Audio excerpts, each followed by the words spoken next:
오늘 하나님께서 우리에게 주시는 말씀은 요한계시록 맨 마지막 장입니다. 22장 16절에서 21절. 요한계시록 22장 16절부터 21절. 우리가 가지고 있는 신구약 성경 제일 마지막 단락 말씀입니다. 우리 의미를 가지고 집중해서 함께 읽겠습니다. 시작. 나 예수는 교회들을 위하여 내 사자를 보내어 이것들을 너희에게 증언하게 하였노라. 나는 다윗의 뿌리요 자손이니 곧 광명한 새벽별이라 하시더라. 성령과 신부가 말씀하시기를 오라 하시는도다.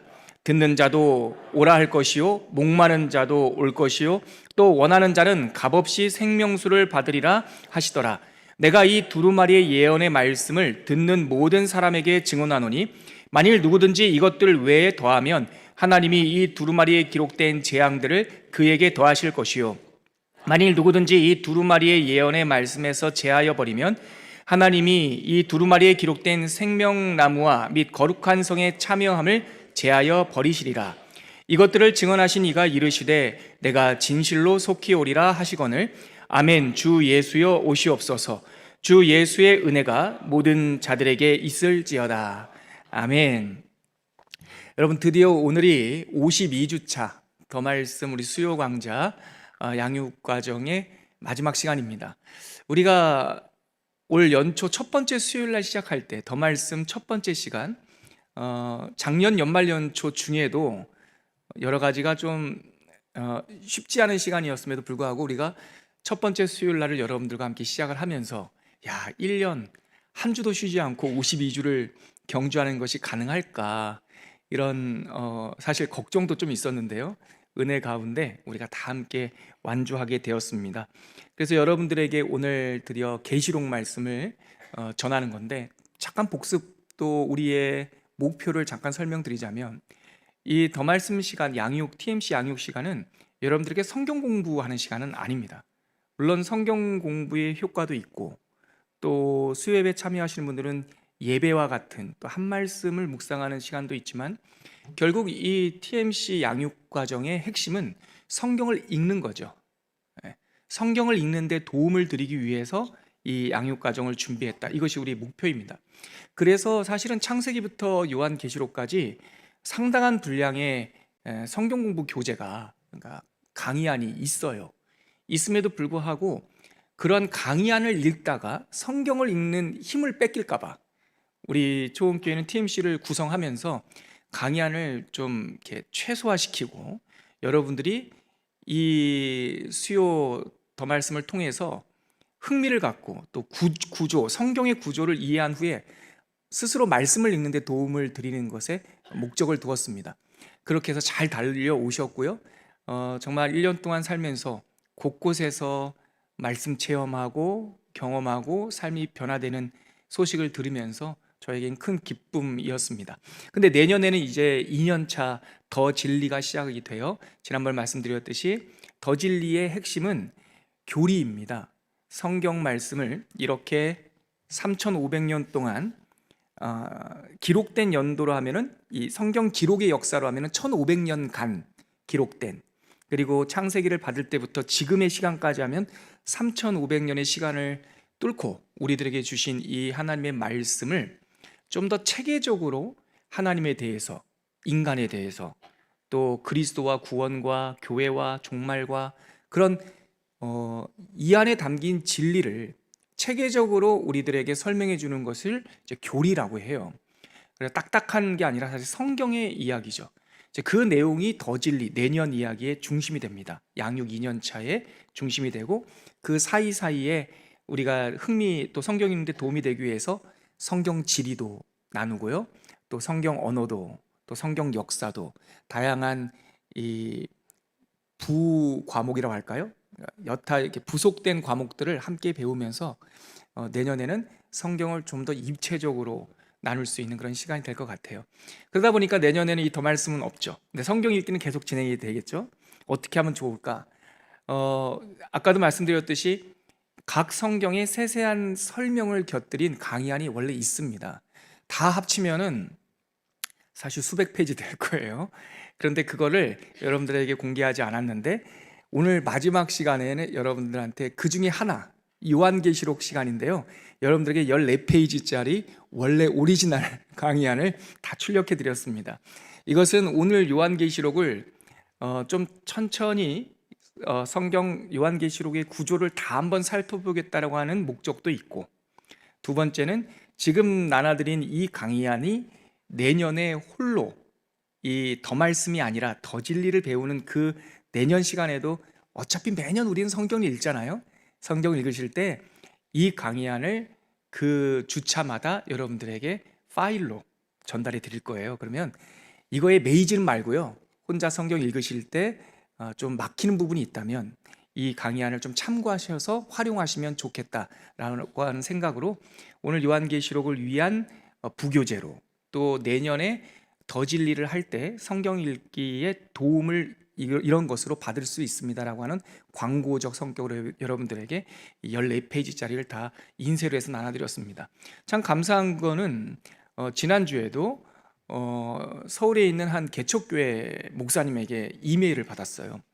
여자 목사님이신데요, 여성 목사님이신데 개척하시고 성도님들에게 말씀을 가르치고 싶어하는 이 소망이 있는데 인터넷에서 우연히 우리 거를 본 거예요. 그리고 이 강의안이 있다라는 소식을 듣고 이 강의안을 다 어떤 블로그 더 메시지라고 하는 블로그에 이 성경 66권 강의안을 다 올려드렸는데 그것을 내려받아서 본인 교회에 활용해도 괜찮겠냐라고 하는 양해를 구하는 편지를 받았어요.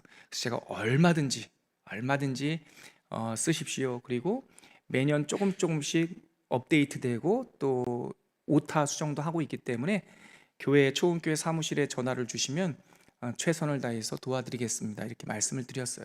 그래서 우리는 작은 몸짓 같지만 어떤 교회에서는 또 혼자 모든 것들을 다 연구할 수 없는 개척교회에서는 우리가 하고 있는 이 공부를 통해서 함께 신앙을 키워가고 양육하고 하고 있는 일들이 일어나고 있다, 여러분들이 아시면서 같이 개척교회를 위해서 또 주변 한국교회에서 기도해 주시면서 말씀 읽게 하면 좋겠습니다. 오늘은 아까 말씀드렸듯이 마지막 시간 요한계시록인데요, 지난주 우리 양해바 전도사님의 이야기와 연결이 됩니다. 오늘은 요한계시록 전체 구조를 한번 설명해 드릴게요. 요한계시록은 22장으로 되어 있죠. 그런데 이게 내용도 사실 어렵고 또 상징과 비유가 너무나 많아서 그냥 무작정 읽기 시작하면은 어떻게 되는지 몰라요. 이게 되게 힘들게 보여요. 그래서 노 목사가 여러분들에게 설명드리는 요한계시록의 일목요연하게 볼 수 있는 목차, 구조 한번 보시죠. 강의한 첫 페이지를 보시면 그 앞에 둘러보기 숫자 0으로 되어 있는 거는 제가 요한계시록에 대해서 설명드리는 개요이고요. 요한계시록 자체는요 3부로 생각하시면 돼요. 그 목차에 있는 거 1, 7교회, 2, 7사건, 3, 신천신지, 이렇게 1부, 2부, 3부예요. 자, 요한계시록 저를 한번 보시죠. 노 목사는 여러분들에게 조금이라도 도움 드리려고 글자 수까지 맞춰서 목차 정한다고 했잖아요. 그래서 7교회, 7사건, 신천신지 4글자로 딱 맞췄어요. 요한계시록은 22장으로 되어 있는데 제 1부는 7교회에게 보내는 예수님의 편지예요.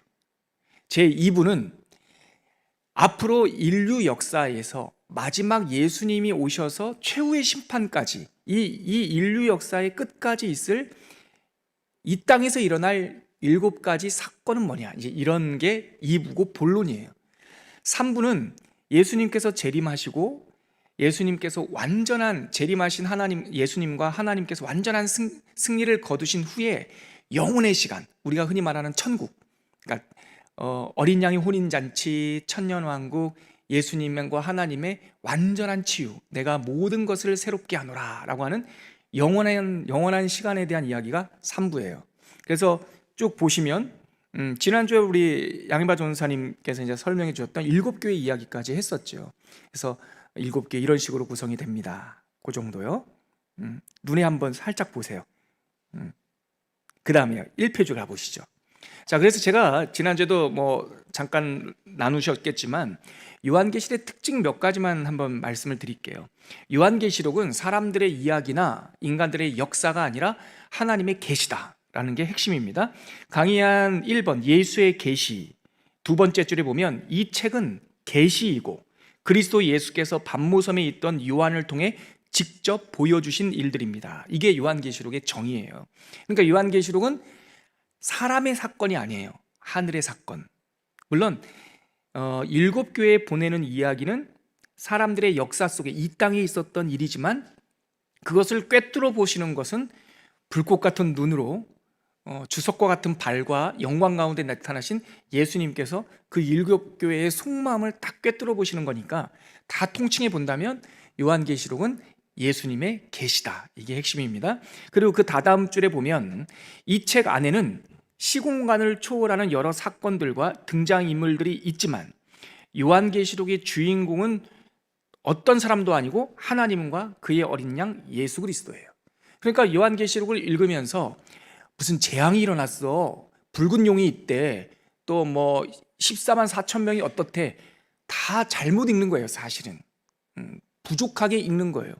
요한계시록을 읽으면은 하나님과 이긴 자이신 예수님이 딱 남아야 돼요. 그 중심을 잡고 읽어야 다른 모든 상징과 비유도 해석이 되지, 이긴 자이신 예수님을 놓치고 보면은요 미궁에 빠집니다. 상징이 풍류, 알레고리라고 하는데요, 학문적으로는 본래 뜻이 아닌 왜곡된 비유 오해, 그것을 알레고리라고 합니다. 풍류적으로 흘러가지고요 하나님께서 지시하신 방향이 아니라 다른 곳으로 가는 이러한 오류를 범할 수 있어요. 여러분, 요한계시록의 주인공은 누구다? 하나님, 그리고 예수 그리스도. 그 예수 그리스도를 요한계시록은 독특한 이름으로 부르는데 바로 이기신 자, 이긴 자예요. 자, 그 다음에 형식과 특징. 이렇게 시간을 초월하고 비유와 상징이 있기 때문에 대체적으로 7교회, 그러니까 이 말씀을 받은 때는 거기 BC라고 오타가 나 있네요. 참 여러분 재밌어요. 제가 이거를 어제서부터 다시 보고 해도 오타를 못 찾았는데 이렇게 여러분들에게 말씀을 전하려고 딱 쓰면 바로 보여. 거기 형식과 특징 두 번째 줄 보면 큰 흐름은 요한의 시대 BC라고 되어 있는데 BC가 아니라요 AD입니다. AD 주후 90년에서 96년경에 발을 딛고 살았던 요한에게 보여주신 거예요. 그런데 요한이 본 사건들은 그 당시 기준으로 일어난 일이 아니에요. 나중 일이에요. 나중 일. 그러니까 상징도 많고, 그래서 시간의 흐름도로 간다고 생각하시면 안 돼요. 이야기의 흐름은 있는데 시간은 쭉 미래, 그러니까 종말을 향해서 가는 것 같지만 요한계시록 12장, 13장, 14장 12, 13, 14장은요 옛날 이야기에 대한 추억이에요. 옛날에 하늘에서 반란이 있었어. 그 이야기가 요한계시록 12장, 13장, 14장이에요. 그래서 요한계시록의 이야기는 종말을 향해 전력질주로 달려가는 시간의 흐름이 아니라 앞으로 쭉 이야기가 진행되다가 옛날에 있었던 회상신이 잠깐 있다. 회상신이 있고 다시 미래로 종말로 가는 그런 그림이다라고 생각하시면 돼요. 이게 저를 보시겠습니까? 사도 요한보단 우리가 좀 더 이해하기가 편해요. 사도 요한이 살았을 그때는 영화도 없고 드라마도 없고 아무것도 없잖아요. 근데 지금 이게 뭐죠? 비전이잖아요. 비전, 환상. 하나님께서 비유를 한다면 영화를 보여주신 거란 말이에요. 정말 스펙타클한 아이맥스 영화관에서 하나님께서 미래에 이뤄질 일들을 요한에게 쫙 보여줬어요. 여러분들 영화 보신 적 있으시죠?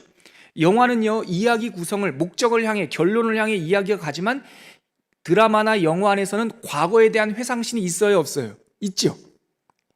내가 어렸을 때 회상신, 그리고 옛날에 몇 년 전, 10년 전에 있었던 그 사건에 대한 회상신이 영화 안에는 있지 않습니까? 요한계시록도 그런 거예요. 결론을 향해 이긴 자 예수 그리스도의 재림을 향해 쫙 달려가고 있지만 그 중간 부분에 옛날 하늘에서 있었던 하나님을 향한 반란 사건, 그래서 하늘에서 땅으로 떨어진 그 악한 영, 그 원수의 옛뱀이라고도 하고 마귀라고도 하는 그 타락한 천사가 땅에 떨어지는 사건이 요한계시록 12장, 13장, 14장에 있어요. 생뚱맞게 여기에 딱 있는 게 아니라 사실 이 이야기는, 이 암시와 이 알아듣기 어려운 영계에서 있었던 사건은 에스겔서에도 암시되어 있고 이사야서에도 암시되어 있는데, 그러니까 구약 성경에 흐릿하게 우리가 몰라도 되니까 그 옛날에 하늘에서 있었던 일 궁금하긴 하지만 우리가 구원받는 것과는 전혀 상관없으니까, 그래서 암시되어 있던 것이 요한계시록에 오면 상징과 비유, 이야기체로 표현되어 있다. 그래서 그 부분이 조금 어려워요. 결론은 뭡니까? 요한계시록은 사도 요한이 살았던 AD 90년경에 그 시점에 하나님께서 메시지를 주셨지만 인류 시간의 종말을 향해서 쫙 진행되는 이야기다. 그리고 그 이야기 안에는 과거, 언젠지 모르겠지만 옛날 하늘에서 있었던 사건에 대한 회상신이 담겨 있다. 이 정도만 이해해 놓으시면 될 것 같아요. 그리고 이렇게 하고 나서 흐름을 잡기 어려우면 아까 제가 말씀드렸듯이 7가지 사건, 7교회 말고 7가지 사건만 제목만 이렇게 봐도 아 이렇구나, 그걸 참고해서 읽을 수 있습니다. 그래서 1페이지 맨 끝에 보면 내용과 구조, 요한계시록의 내용은 7교회, 7사건, 새하늘과 새 땅, 이렇게 세 부분으로 3부작으로 나눌 수 있다 말씀드릴 수 있습니다. 그래서 2페이지로 가볼게요. 7교회에 대한 이야기는 2페이지 맨 첫 줄에 보세요. 7교회에 대한 이야기는 뭐냐, 그러니까 즉 1부는 뭐냐, 그때 당시 사도 요한이 살았던 AD 90년경에 지금 일어난 일, 그러니까 지금 우리 2024년을 말하는 것이 아니라 그때 사도 요한의 관점에서 그때 지금 일어나고 있는 7교회의 영적인 씨름, 그게 1부예요. 2부는요, 사도 요한을 기점으로, 그 계시를 받을 기점으로 장차 일어날 일, 이게 2부예요. 시간을 지금 얘기하고 있습니다. 그럼 요한계시록 3부는요, 영원의 완성의 시간에서 성취될 일, 이렇게 세 가지로 되어 있다. 그래서 표를 한번 보세요. 밑에 제가 이게 무슨 그림일까, 연 같기도 하고 시계 같기도 하죠. 제가 이거 궁리하다가 그려낸 그 그림이에요. 제가 그린 그림이에요. 그래서 7교회 이야기서부터 1장부터 3장, 시간이 장차될 일, 하늘 예배, 7인봉, 7나팔 쭉 이야기가 진행되다가 12장, 13장, 14장에 동그라미가 이렇게 쳐져 있죠. 그게 그 동그라미로 제가 이렇게 돌린 이유는 시간이 옛날 시간으로 돌아갔다, 그 뜻이에요. 그리고 나서 이 14만 4천 명 환난 중에서도 구원받는 사람들 이야기, 14장 이야기가 끝난 다음에 15장부터 다시 22장 완성까지 쫙 올라가는 거죠. 그래서 이 표가 이렇게 되어 있지만 요한계시록 1장부터 3장까지는 교회에 대한 시간의 흐름, 그리고 4장서부터 11장까지는 급박하게 역사가 진행되는 것, 가운데 12장부터 14장까지는 옛날 이야기로 갔다가 다시 대접 진노 이야기로 가서 17장부터는 영원한 예수님의 승천과 승리 이야기로 급격하게 올라가죠. 그런 걸 다 고려해서 이러한 다이어그램, 이런 표를 한번 그려봤습니다. 이 표를, 이 흐름을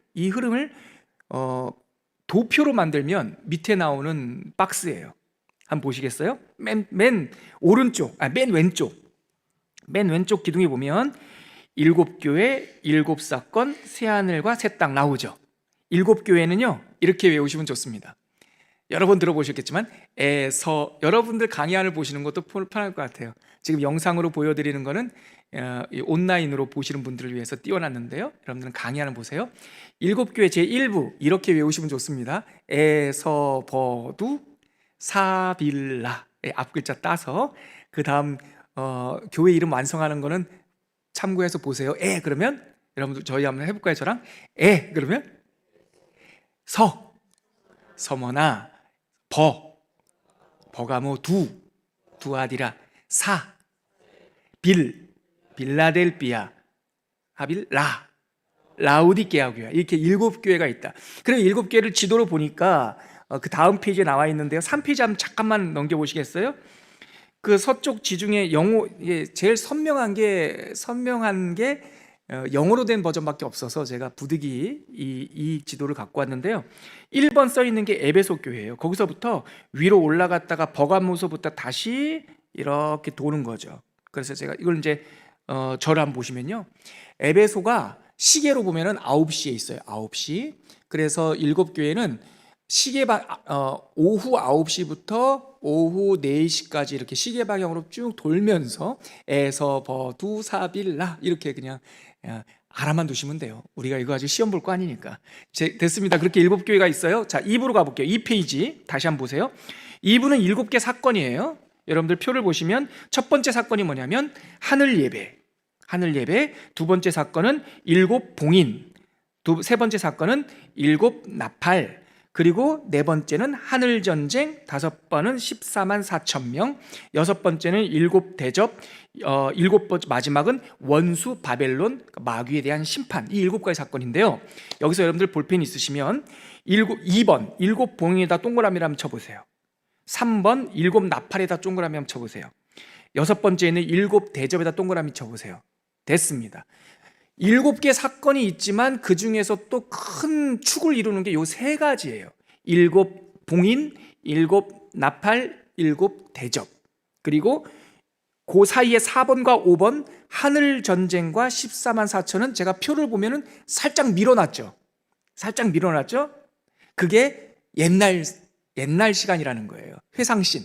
거꾸로 아까 우리 위에 있던 다이어그램으로 보면 삥 돌렸던 곳 있죠. 그래서 이 네 번째 사건과 다섯 번째 사건은 연속되는 이야기가 아니라 그런데 잠깐만 이렇게 시작하는 거예요.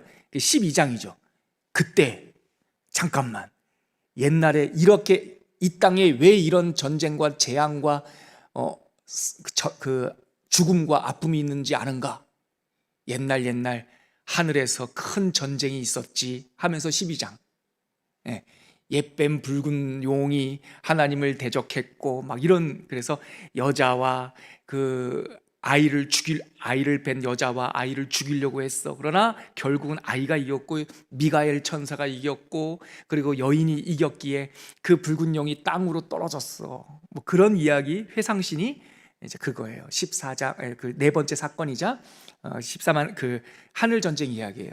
그래서 땅에 떨어졌으면은 그냥 묶였으면 되는데 바다에 떨어진 놈은 바다 괴물로 올라오고 땅에 떨어진 녀석은 땅의 괴물로 올라와서 이 땅에 있는 사람들을 못 살게 굴었어요. 박해를 했어요. 교회 시대 이야기인데. 근데 그 박해하는 와중에서도 하나님께서 구약의 12지파, 신약의 12지파, 즉 12 곱하기 12 곱하기 1000, 옛날이나 지금이나 있는 모든 하나님의 백성을 밀레니엄, 영원토록 보호하리라 라고 하는 상징적 숫자 14만 4천. 14만 4천은 옛날 사람이나 옛날 백성이나 지금의 백성이나 12지파 곱하면 144, 곱하기 1000 하면 14만 4천이에요. 그 14만 4천 한 명도 예외 없이 하나님께서 인쳐주심으로 이기신 자 어린 양과 그 옆에 있는 14만 4천이 그러한 환난과 어려움 가운데서도 죽지 않고 보호해 주시더라. 그 내용이 14장에 있어요. 그러면서 이야기가 끝나고 마지막 일곱 대접 이야기가 나오면서 쭉 이야기가 일곱 대접 원수지판까지 가는 거죠. 그리고 19장부터 22장까지는 새하늘과 새 땅. 그리고 거기 19장 동그라미 한번 쳐보실래요? 동그라미. 그때 이게 중요한 분기점이에요. 이 땅의 어려운 것들을 끝내시는 분이 누구냐면 예수님이세요. 예수님께서 재림하시면서 이 땅의 모든 눈물과 재난과 고통과 죽음을 끝내요. 즉 마귀를 결박하세요.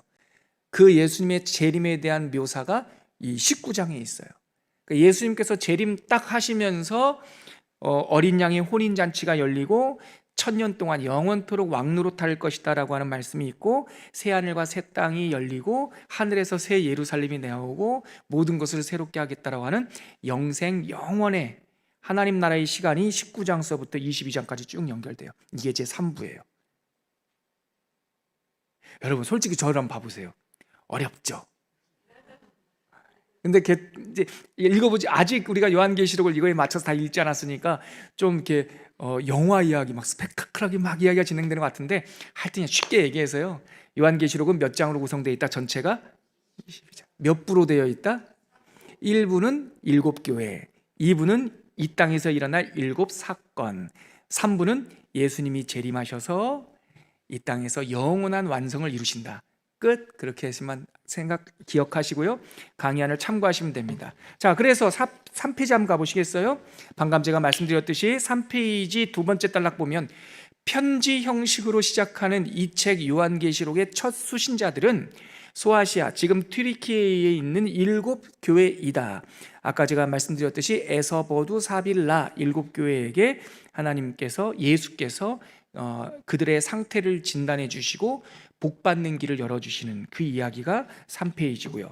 그리고 에베소 교회에서부터 4페이지 서머나교회, 5페이지 버가모 두아디라 지난 시간 다 했으니까요. 6페이지 빌라델비아 교회, 7페이지 라우디아 교회까지 다 설명을 했습니다. 한번 읽어보세요.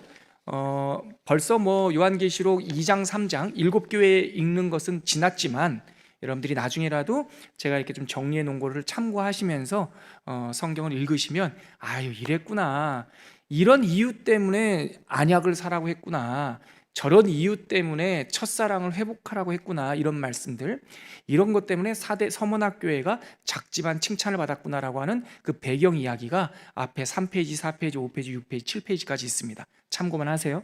오늘 메인 사건은 바로 7사건 제2부 이야기입니다. 강의 한 7페이지로 한번 가볼게요. 자, 강의 한 7페이지로 가면 하나님께서 보여주시는 이 땅 역사에서 일어날 7가지 대표적인 사건은 요한계시록 4장에서 시작이 돼요. 자, 제가 그 강의안을 한번 읽어볼게요. 7페이지 하늘 예배. 첫 번째 단락 같이 한번 읽을까요? 저는 마이크에 대고 제가 대표로 읽을 테니까 여러분들도 강의안을 보시면서 같이 한번 읽을게요. 소아시아 7교회, 여기입니다. 시작.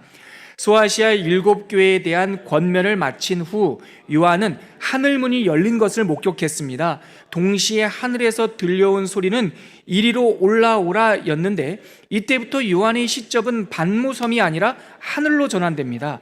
하늘에서 본 것은 보좌였습니다. 여러분, 이거 너무너무 중요하고요. 제가 요한계시록과 관련된 찾아서 읽을 만한 책들을 찾아 읽어봤는데 이 지점을 밝혀주는 책은 딱 한 권 봤어요. 사실 이게 너무나 중요한 겁니다. 하나님께서, 저 한번 보시겠어요? 하나님께서 요한계시록은 계시라고 그랬죠. 계시. 하나님께서 열어서 보여주신 비전, 이 스크린처럼 보여주신 거예요. 그럼 이 스크린, 비전을 볼 때 중요한 것은 뭐냐면 시점이에요.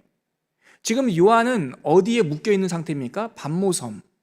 반모섬에 유배되어 있단 말이죠. 거기서 하나님께서 환상 가운데 반모섬에 있는 요한에게 편지를 보내라, 7교회에게. 그래서 1부는 시점이 이 땅에서 7교회에게 보내는 편지예요.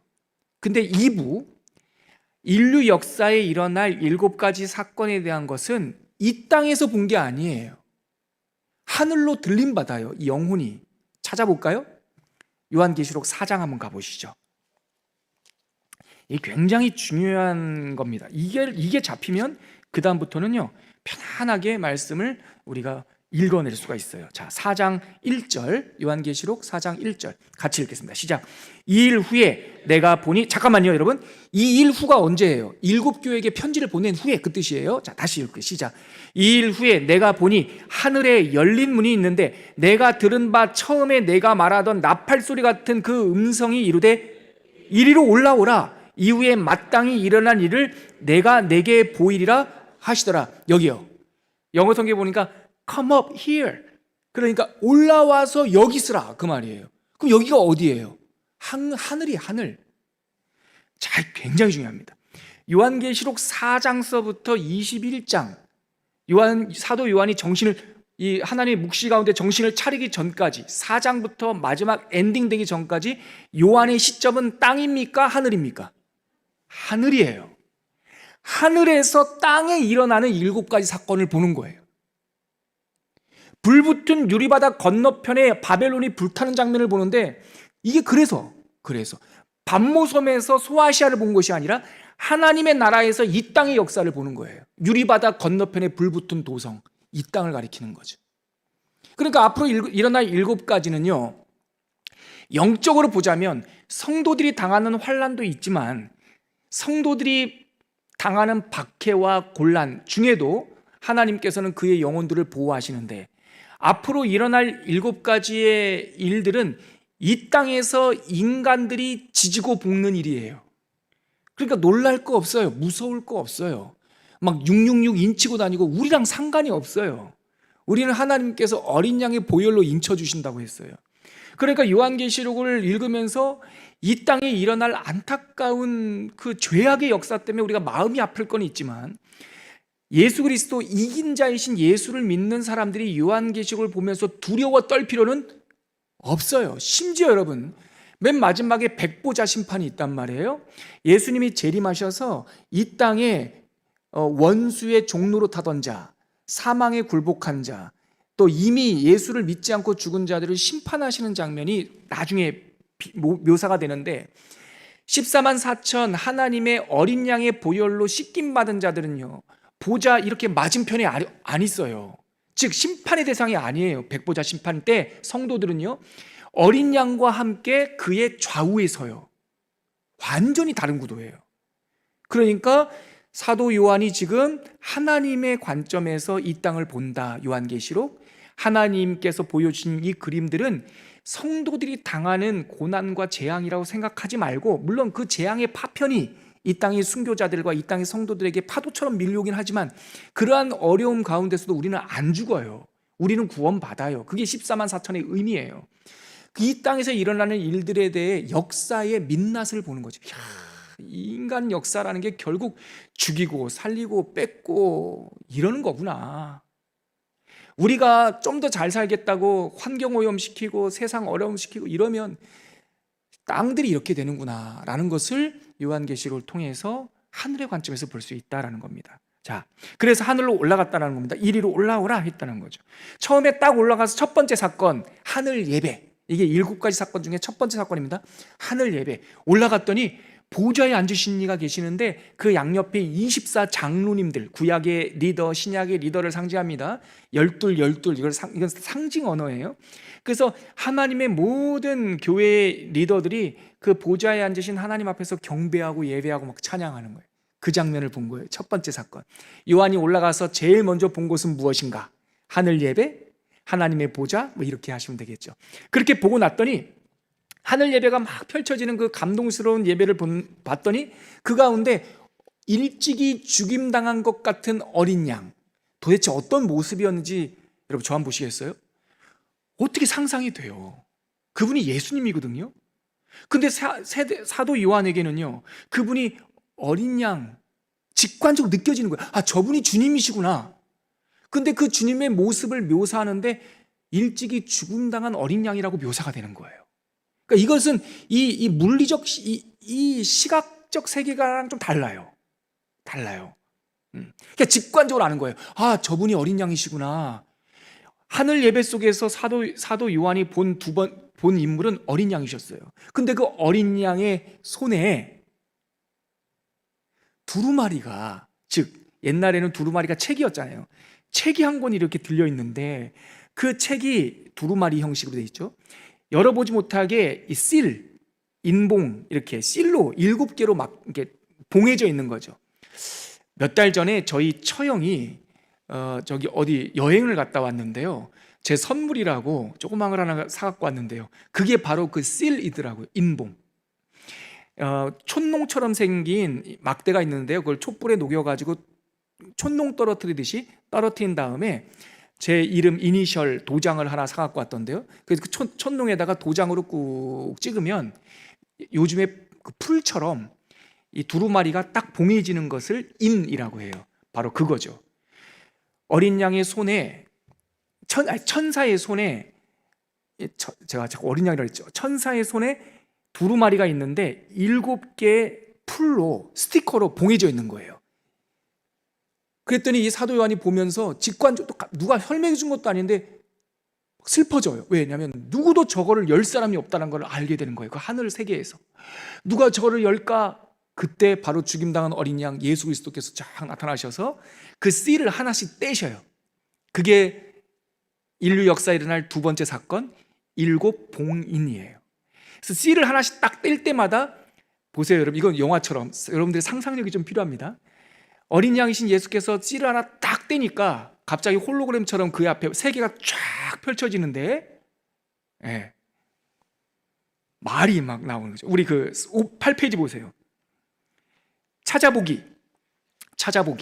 그 6장이에요. 첫 번째 어린 양께서 첫 번째 인을 딱 떼니까 6장 1절에서 2절에 흰말을 탄 자가 활과 면류관을 쓰고 나와가지고 싸움을 일으켜요. 흰말이 속으면 안 됩니다, 여러분. 겉모습만 보면 안 돼. 이 흰말이 와서 하는 게 뭐냐면 싸움하고 다니는 거예요. 이게 세상의 왕들, 세상의 권세자들을 상징해요. 두 번째 인을 딱 떼니까 이번엔 붉은 말을 탄 자가 나와가지고 큰 칼을 가지고 막 사람들을 죽여요. 세 번째 인을 딱 떼니까 검은색 말이 나타나가지고요, 물가, 못 살게 굴어요. 사람들이 먹고 살지 못하게 기근 일으키니까 과실이 없는 게 아니라 포도 하나에 또 무화과 하나의 가격을 막 띄우는 거죠. 인플레이션이 일어나는 거예요. 네 번째 청황색 말을 탄 자가 와가지고 땅의 4분의 1을 막 죽이고요. 그런 내용들이 나와요. 자, 고개 들고 저를 보세요. 이걸 다 할 수 없어요, 이 시간에. 여러분들 읽어보시면서 인을 떼니까 인을 뗄 때마다 뭐가 그림이 쫙 펼쳐지면서 어떤 비전이 보이고, 근데 이게 다 인간 역사에서 일어나는 상징이에요. 네 가지. 첫 번째 흰말, 붉은말, 검은색말, 청황색말, 이 네 가지는요, 유대인들의 상징 언어, 유대인인 요한이 이 비전을 받고 있잖아요. 유대인들에게 네 개 그러면요, 세상을 상징해요. 동서남북. 예, 아시겠죠? 동서남북. 그래서 네 개 그러면 세 개, 세상이에요. 나중에 보세요. 여섯 번째 인 6장 12절 17절 어린 양의 진노가 큰 지진과 자연재해로 드러남, 이런 표현이 있죠. 그러니까 여섯 번째 인을 떼요. 절 잠깐 보시겠어요? 여섯 번째 딱 뗐더니 어린 양께서 이 사람들을 죽이고 사람들을 못 살게 굴고 탐심 때문에 물가가 오르고 막 이런 모습을 보면서 어린 양이 분노하세요. 그러니까 천재지변이 일어나거든요. 그게 여섯 번째 사건이에요. 그리고 나서 7장이 시작되는데, 저를 보시는 게 좋을 거예요. 7장에 이제 나머지 일곱 번째 인을 띄기 전에 잠깐 광고 보고 오겠습니다. 그런 드라마처럼 여섯 번째 인을 띄고 일곱 번째 떼야 되는데 광고 보고 오겠습니다 하면서 중간 이야기가 딱 삽입이 돼요. 그게 뭐냐면 하나님의 마음이에요. 부록처럼.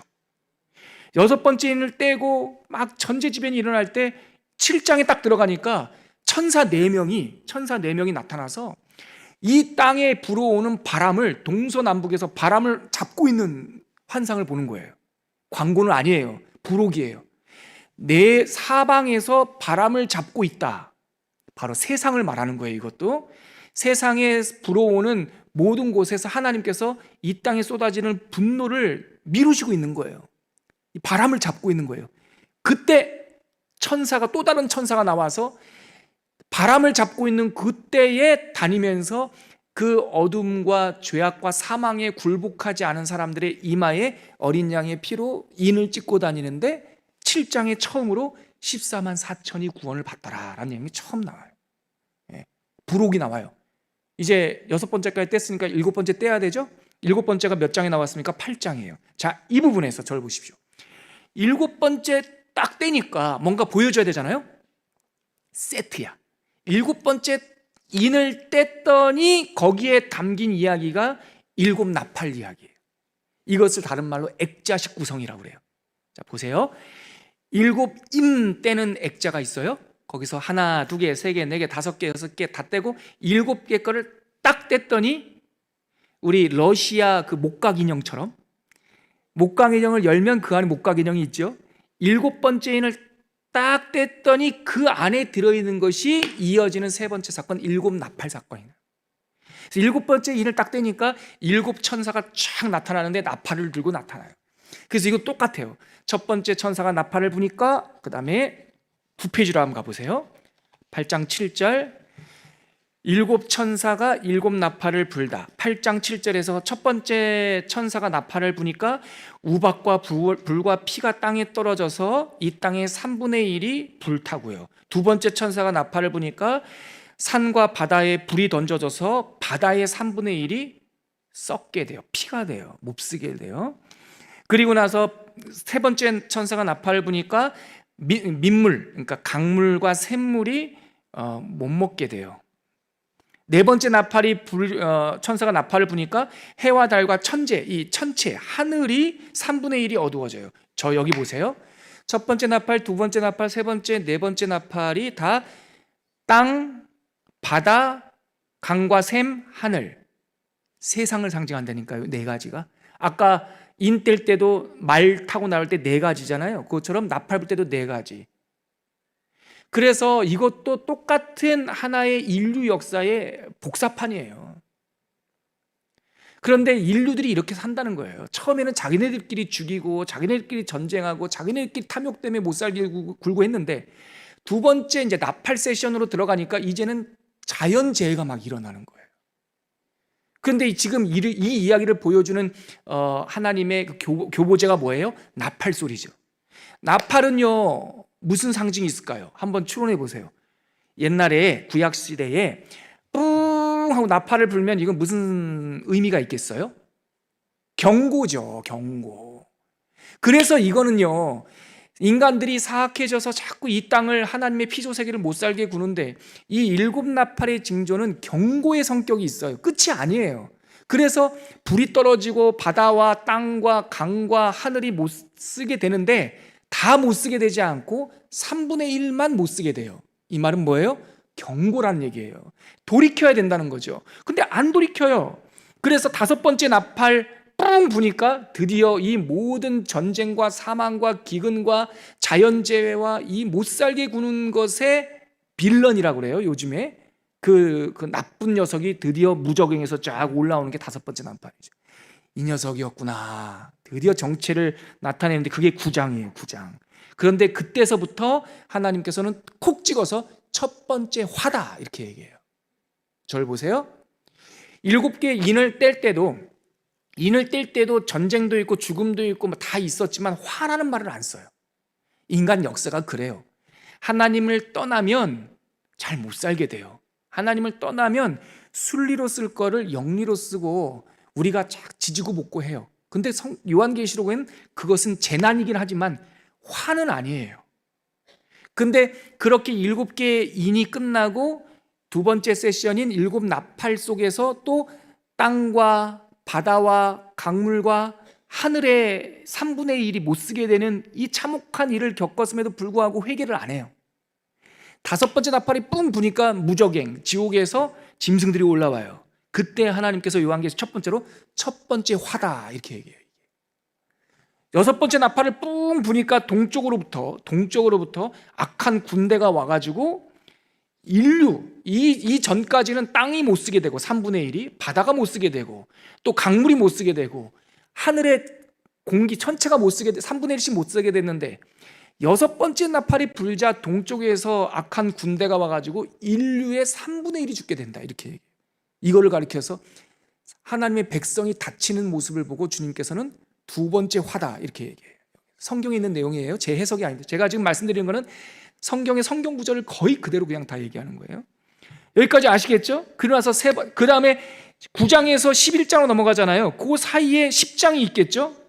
10장 그때도 바로 잠깐 광고 보시고 오겠습니다 하는 것처럼 부록이 끼어요. 그 부록이 뭐냐면 10장에 나오는 부록이 여섯 번째 나팔이 불리고 마지막 7번째 나팔이 불리기 직전에 두 천사가 와서 청량줄을 가지고 하나님의 백성과 하나님의 땅, 하나님의 나라를 측량하는 그런 환상들을 보여주고요. 그러면서 사도 요한에게는 그 천사들이 다른 천사가 하나가 오는데 10장 이야기예요. 그러니까 여섯 번째 나팔과 7번째 나팔 사이에 있는 거. 천사 하나가 두루마리를 들고 와요. 근데 사도 요한이 그렇게 봐요. 얼마나 나팔이 막 불릴 때 얼마나 심장이 뛰었겠어요. 10장에서 잠깐 쉬고 있는 거죠.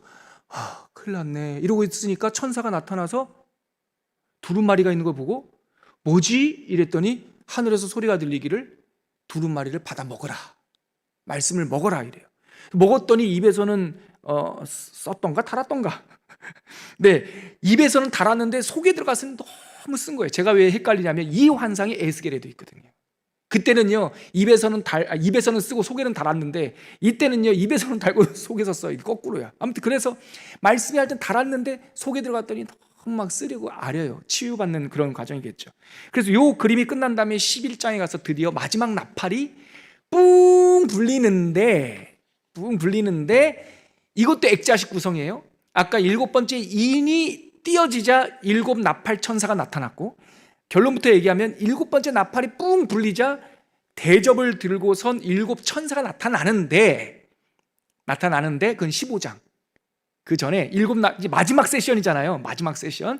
이제 드디어 대접은 뭐예요? 나팔은 경고고 대접은 쏟아버리는 거예요. 이제 끝이야, 끝. 이거는 진짜 돌이킬 수가 없어요. 그래서 7번째 나팔이 불리면서 나팔 속에 7천사가 나타나야 되는 그 사이가 12장, 13장, 14장. 마지막 세션이 일어나기 전에. 그런데 이렇게 첫 번째 화 무적행에서 왜 짐승들이 올라왔는지 아세요? 동쪽에서 사나운 군사들이 왜 오는 줄 아세요? 이 땅에 떨어진 마귀가 있어요. 옅뱀이라고 있어요.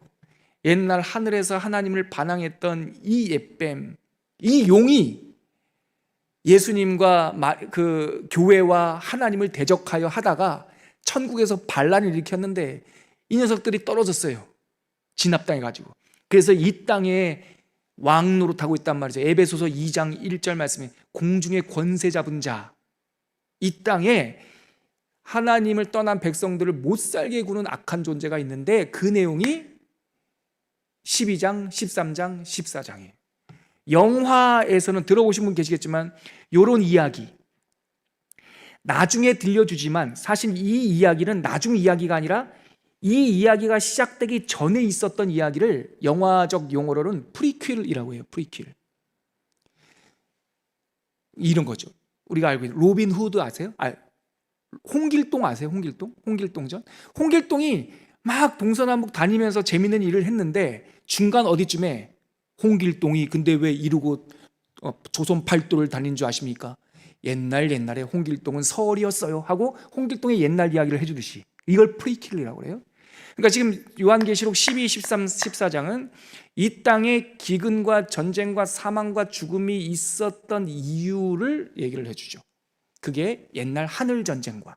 근데 그 하늘 전쟁이 나서 떨어진 마귀가 이 땅을 괴롭힐 때에도 여전히 여기서 또 구원의 이야기 14만 4천 명 이야기가 또 나와요. 다른 사람이 아니에요. 7장에 나오는 14만 4천이나 14장에 나오는 14만 4천이나 같아요. 다 같은. 그 말은 상징이에요. 그러한 환난과 어려움 속에서도 믿음을 지키고 그 짐승에게 절하지 않고 666 짐승의 표를 받지 않고 짐승의 권세에 굴복하지 않고 믿음을 순결하게 지킨 사람들을 가리켜서 하나님께서 뭐라고 부른다? 14만 4천이라고 부른다. 근데 이분들이 이제 나중에 어디에 서 있다고요? 백보자 심판대 가면 하나님의 보좌 우편에 쫙 도열해서 서요. 이제 그 이야기가 프리퀄. 이제 14장 14만 4천 명은 구원받아라고 하는 이야기를 희망을 들려주신 다음에 지금 나팔이 7번째 불렸죠. 불리자 7 대접 들고 있는 천사 있죠. 15장부터 이 사람들이 나타나요. 그래서 천사들이 첫 번째 천사가 자 11페이지 가보세요.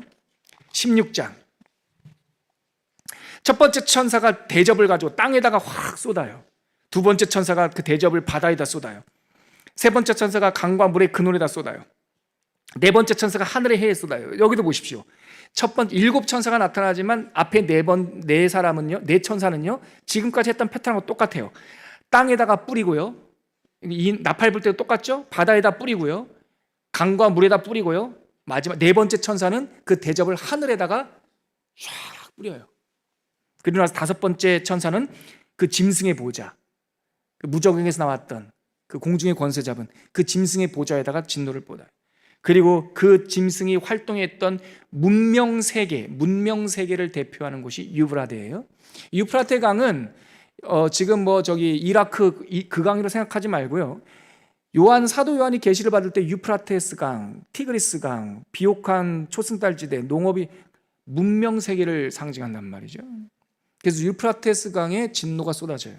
그럼 맨 마지막에 공중에다가 맨 마지막 7번째 대접은요, 하늘이 아니라 여러분들 그 북극에 가면은 아주 추운 땅에 가면 물 대접을 가지고 혹시 기동 형제 그런 영상 본 적 있어요? 북쪽 동네 아이슬란드나 이런 데서 아주 추운 곳에서는 하늘에다가 물을 쫙 뿌리면 눈처럼 하얗게 싹 얼면서 흩어지죠. 그런 그림처럼 7번째 대접을 공중에다가 확 뿌려요. 그러자 이 땅에 전 하나님의 피조 세계가 전례 없이 지진이 발생하고 큰 성 바벨론이 흔들리기 시작해요. 그 다음에 이제 큰 성 그 원수를 심판하는 이야기가 7번째 마지막 17장 18장에 가면 이 모든 지지고 볶고 인류의 역사를 못살게 굴던 옛뱀, 원수, 붉은 용, 이 최후의 빌런, 이 녀석에게 하나님께서 심판을 내려서 큰 성 바벨론이, 세상을 상징해요, 바벨론이 우 무너지는 그런 그림이 18장에 나와요. 여기까지만 잠깐 져보시겠습니까? 지금 요한계시록 2부에 있는 하늘 예배서부터 큰 성 바벨론이 무너지는 7가지 이야기를 7 인봉, 7 나팔, 7 대접, 그리고 프리킬, 하늘에서 있었던 전쟁과 14만 4천 명 이야기를 제가 쭉 이야기로 풀었는데요, 이거를 재미있는 소설과 또 현대사회의 영화로 만든 사람이 있어요. 이 이야기를 가지고 소설, 명작 소설을 쓰신 분이 있어요. 톨킨. 우리가 잘 알고 있는 그 영화 반지의 제왕, 그 영화가 바로 요한계시록 이 이야기를 모티브 삼아가지고, 우리의 상상이 아니라 톨킨 스스로 그의 서문에 이것은 성경의 이야기, 하나님의 이야기라는 얘기를 하죠. 그래서 맨 마지막에 최후의 전쟁을 일으킬 때 그 높은 탑 부계에서 그 영화 속에서 이 사람들이 이 무정경에서 나온 오크들과 막 최후의 전쟁을 일으킬 때 마지막에 백마탄 간달프가 동쪽에서 그 군대와 빛과 함께 임할 때 그 오크들이 순식간에 바람처럼 날아가 버리면서 전멸하죠. 그리고 그 성이, 그 붉은 샤오론의 탑이 무너지죠. 그거보다 더 생생한 이야기가 요한계시록에 있죠. 그래서 바벨탑이 바벨론, 큰 성 바벨론, 세상에 하나님을 대적해서 높아진 세상의 성이 무너지는 이야기가 18장에 딱 나와요. 그리고 이제 드디어 3부, 영원한 시간으로 가죠. 이기신 자, 하나님의 승리가 있자 19장에 충신과, 그 19장 가봐요. 이거 중요한 구절입니다. 19장 한번 가보시겠어요? 요한계시록 19장 가볼게요. 거기 보니까 어린 양의 혼인잔치, 다 바벨론이 무너진 다음에 혼인잔치가 이뤄진 후에 19장 11절 한번 가보시겠어요? 자, 바벨론은 무너졌습니다. 바벨론 성은 18장에서 무너졌습니다. 19장 11절 같이 읽을게요. 시작. 또 내가 하늘이 열린 것을 보니 보라, 백마와 그것을 탄 자가 있으니 그 이름은 충신과 진실이라. 이게 뭐냐면 믿음과 아멘이라는 뜻이에요. 그 다음, 그가 공의로 심판하며 싸우더라. 12절. 그의 눈은 불꽃 같고 그 머리에는 많은 관들이 있고, 모자를 말하는 겁니다. 면류관. 또 이름 쓴 것이 하나가 있으니 자기밖에는 아는 자가 없고. 13절.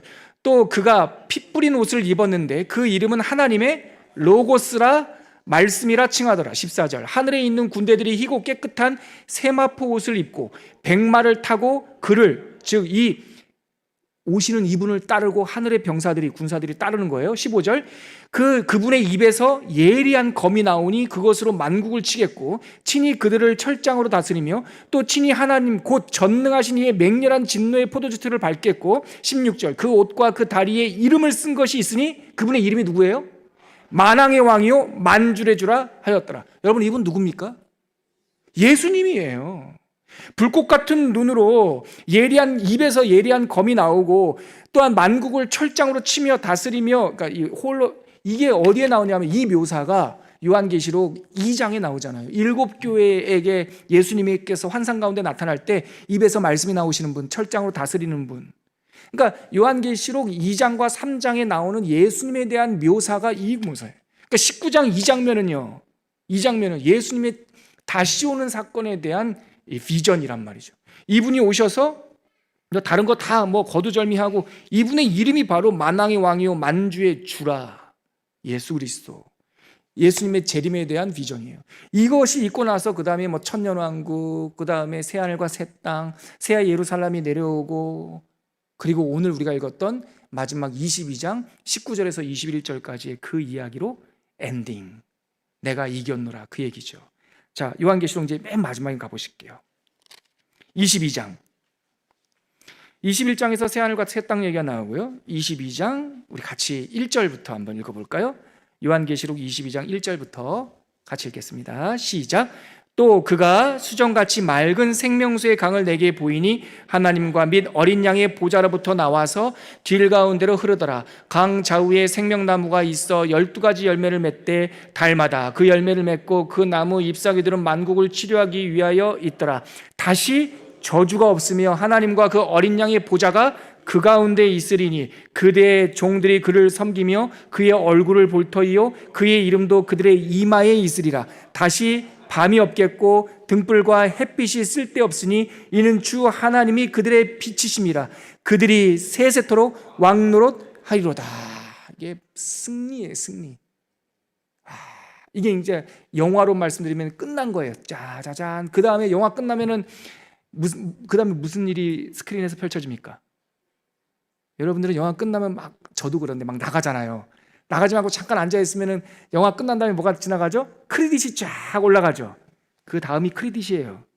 그가 또 내게 말하기를 이 말은 신실하고 참된 주라. 이게 크레딧이 쭉 올라가는 거예요. 쭉쭉 올라가면서 보라 내가 속히 7절 보라 내가 속히 오리니 이 두루마리의 말씀 예언의 말씀을 지키는 자는 복이 있으리라 하고, 근데 우리가 읽었던 16절부터 21절까지 한 번 더 읽을게요. 이러면서 크레딧 엔딩이에요. 예, 극장의 조명이 밤모섬의 조명이 켜지기 직전에 크레딧 올라가는 내용 16절부터 21절까지 한 번 더 읽고 오늘 마무리하겠습니다. 같이 읽겠습니다. 시작. 나 예수는 교회들을 위하여 내 사자를 보내어 이것들을 너희에게 증언하게 하였노라. 나는 다윗의 뿌리요 자손이니 곧 광명한 새벽별이라 하시더라. 성령과 신부가 말씀하시기를 오라 하시는도다.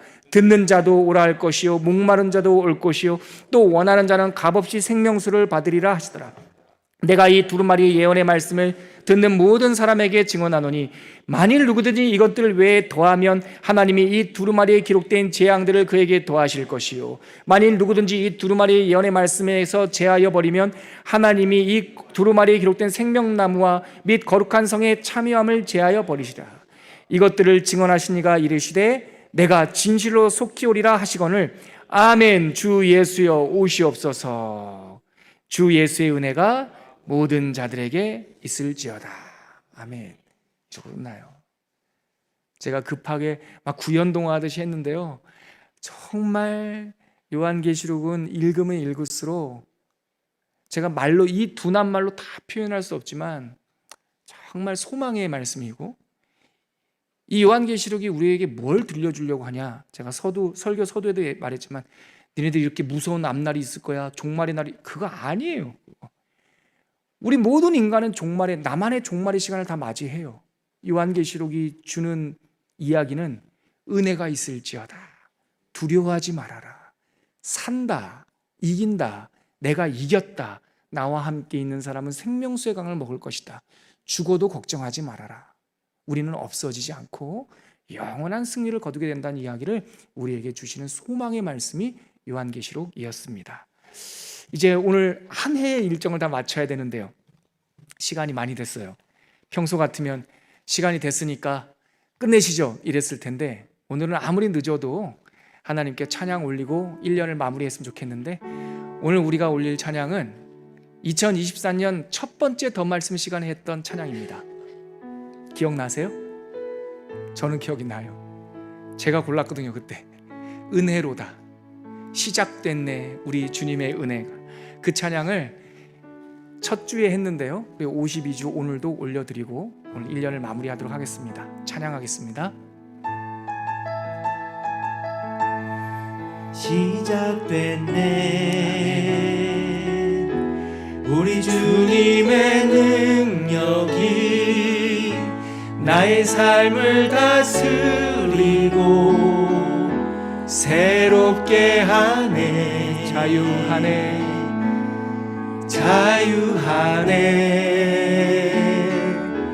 죄와 사망으로부터 나의 삶은 변하고 난 충만하네. 은혜로다, 은혜로다, 주의 은혜 한량없는 주의 은혜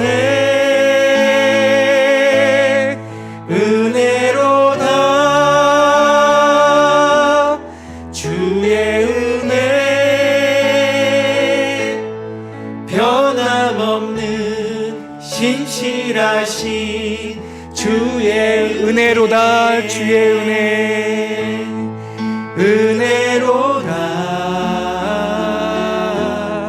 주의 은혜 한량없는 주의 은혜 은혜로다 주의 은혜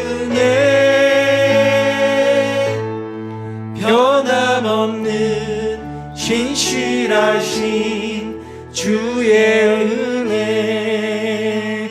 사랑하는 성도 여러분, 우리 1년의 양육의 과정을 거두면서 함께 기도할 때 여러분, 요한계시록이 저한테도 쉽지 않았어요. 처음에는 무서웠고 뭔가 어려웠는데요, 제가 어느 날 요한계시록에 눈이 활짝 열리는 때가 있었습니다. 제가 강의 중에, 설교 중에 말씀드렸던 요한계시록 19장의 말씀입니다. 충신과 진실이라고 하는 만왕의 왕 만주의 주 예수께서 백마 타고 하늘의 군사들과 함께 재림하시는 장면을 읽을 때, 와, 정말 모든 게 다 끝나더라고요. 사랑하는 성도 여러분, 예수님께서 이긴 자이십니다. 그 이긴 자가 우리를 승리케 하십니다. 그분은 반드시 다시 오시고 우리를 당신의 보좌 우편에 세우시고 앉히실 것입니다. 우리 예수 재림신앙과 이긴 자에 대한 소망을 가지고 우리 감사하는 마음으로 용기와 믿음을 붙잡고 살게 해달라고 한번 기도하도록 하겠습니다. 하나님 아버지, 은혜를 감사합니다. 우리들의 마음을 하나님께 올려드립니다. 이 세상이 복잡하고 정말 이 세상의 여러 가지 역사들이 우리를 배신하고 우리를 시험에 빠지며 하나님 아버지 믿음의 신실한 자들을 어둠과 박해 가운데 던지기도 합니다. 요한계시록의 비전을 읽은 우리들은 어떠한 환난과 어려움 속에서도 이긴 자의 소망을 갖고 살게 하여 주시옵시고, 우리가 살았으나 죽은 자처럼 살지 아니하고 죽어도 살겠고라고 하는 부활신앙과 재림신앙으로 살 수 있도록 주님 우리를 붙잡아 주시옵소서. 용기와 담대한 이기는 믿음을 우리들에게 허락하여 주옵소서. 사랑하는 하나님 아버지, 이 땅에는 신실한 것이 아무것도 없습니다.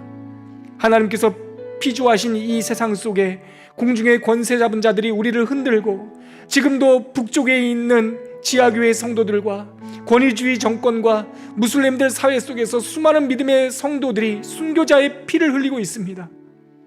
그럼에도 불구하고 이 세상의 엉망진창인 것, 이 상황에도 불구하고 하나님께서 14만 4천 명을 보호하시며 당신의 거룩한 백성들을 어린 양의 피로 씻기시며 정결한 세마포를 지금도 입히고 계시는 줄 믿습니다.